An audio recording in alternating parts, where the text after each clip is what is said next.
এগুলো তো ব্লাউজ ট্লাউজ বানাতে দিতে হবে, দেখা যাক কী বেরোতে হবে। তারপর ওষুধগুলো আজ কিনতে হবে, মেডিসিন কিছু নেওয়া হয়নি, আলতু ফালতু জিনিস কিনে চাকরি বাড়িতে এসে মনে হচ্ছে ওষুধটাই নিলাম না। অনেকবার চা খেয়েছি, দেখা যাক। আর বলো তোমরা, আমার বরকে তো টিপতে বলে লাভ নেই, যে একটু বলবো কোমরটা টিপতে, তো একটু এমন সেই টিপবে, পুরো লাগিয়েছে, পুরো চরম লাগাবে, এমন লাগাবে, তারপর দেবে ব্যথা কমাচ্ছে, আরও ব্যথা বাড়িয়ে ছেড়ে দিয়েছে। আমার হাতগুলো যে শক্ত, কোথাও কিছু হালকা করে টিপলেই কি লেগে যায়। আর ওকে যদি টিপতে বলি, মানে একবার টিপবে পুরো মনে হয় খামছে আমার 2.5 কেজি মাংস তুলে নেবে শরীর থেকে। হ্যাঁ গো, মানুষ কি শুধু আস্তে আস্তে আস্তে আস্তে টিপলে ভালো লাগবে? ওকে ওর হাতটাই শক্ত, ওকে যত আস্তে বলি, ওর আস্তেটা আমার কাছে এত জোরে লাগে, চোখ দিয়ে মনে বাবাকে মাকে করে চোখ দিয়ে জল বেরিয়ে যায় মাঝে মধ্যে, এইরকম হচ্ছে ব্যাপার। যাই হোক, চলো। হ্যালো বন্ধুরা, গুড মর্নিং। সবাই কেমন আছো? আশা করি সবাই খুব খুব খুব ভালো আছো। আর বলো না, প্রচণ্ড ঠান্ডা লেগে গেছে, প্রচণ্ড ঠান্ডা। এত ঠান্ডা লেগেছে বলার কথা না, কী করে লাগলো নিজেই বুঝতে পারছি না। প্রচণ্ড ঠান্ডা লেগে গেছে, নাক বন্ধ, গলা বসে গেছে, পুরো রাত ঘুমোতে পারিনি, পুরো রাত প্রায় জেগেই কাটিয়েছি। এবার রাত জেগে কাটানো মানে সেটাকে আবার অন্যদিকে নিয়ে যেও না, ঠান্ডা লাগার জন্য রাত জেগে কাটিয়েছি। আর রইল কথা, কালকে কি হয়েছে দেখো, ওষুধের দোকানে গিয়েছি, ওষুধ কিনিনি, কি কিনেছি দেখো, face wash, face cover, face lotion, আরও যা যা পাওয়া যায় মোটামুটি স্কিনের প্রোডাক্ট সব মেডিসিনের দোকান থেকে নিয়ে, তারপর কি নিয়েছি আরও কিছু কিছু সব নিয়েছি, ঠিক আছে, মানে দরকারি না, মানে দরকারি না না ওই গ্লুকন ডি সব নিয়েছি, নিয়ে বাড়ি চলে এসেছি। আরও কি কি অনেক কিছু কিনলাম, কি কিনলাম কি জানি ভুলে গেছি।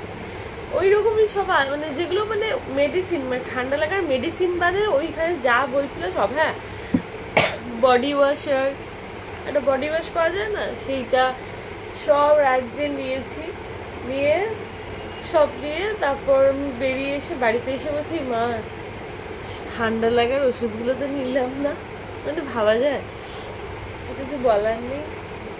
এই করে এখন বেধানক ঠান্ডা লেগেছে, নাক ফাক বন্ধ, কিন্তু ঠান্ডাটা লেগেছে দুদিন রাত্রির 3টের সময় চান টান করে মনে হয়। রাতে আমি আজ কালাতে পুরো রাত জাগা, পুরো রাত ঘুমাইনি। আর এবার কি বলবো, আর রাত জাগা মানে শরীরটা খারাপ বলেই রাত জাগা, তোমরা আবার রাত জাগাকে অন্যদিকে নিয়ে যেও না। আর তারপর যেই জামা কাপড়গুলো কিনেছি, হ্যাঁ দাঁড়াও আমার শাড়িটা দেখাবো তোমাদেরকে, দাঁড়াও আমি শাড়িটা দেখিয়ে দিই, এইটা আবার, হ্যাঁ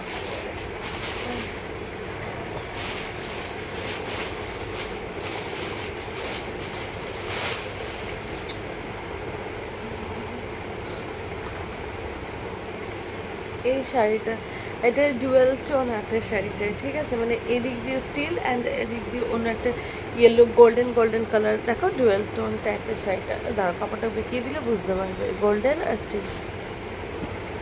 এই শাড়িটা কিনেছি আমার জন্য, পুজো পরবো।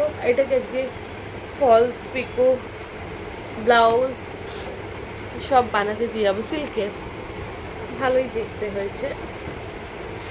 আর একটা শাড়ি কিনেছি, দাঁড়াও দেখাচ্ছি, যেহেতু দুটোই দেখাই।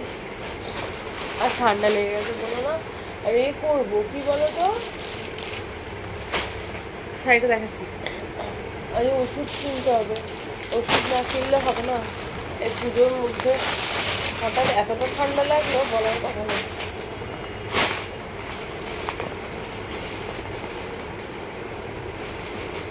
এটা রানি কালারের ওপর, আর প্রচণ্ড বেশ একটু ভালো বর্ডারের কাজ আছে, পুরোটা খুলতে পারবো না কারণ শাড়িটা তারপর আমি ঢোকাতে পারবো না। এই কালারের প্রচুর আমার শাড়ি আছে জানো তো, ডট এই কালারের, তোমরা দেখেওছো আমি মাঝে মধ্যে পরেছি, কিন্তু আমি জানি না দোকানে গেলে আমার রানি আর কালার ছাড়া যেন চোখে কিছু পড়ে না, কী করবো। যাই হোক গিয়ে, আপাতত এগুলো কিনেছি, এগুলোকে ফলস পিকো ব্লাউজ সব বানাতে দিতে যাবো, দেখা যাক কি হয়।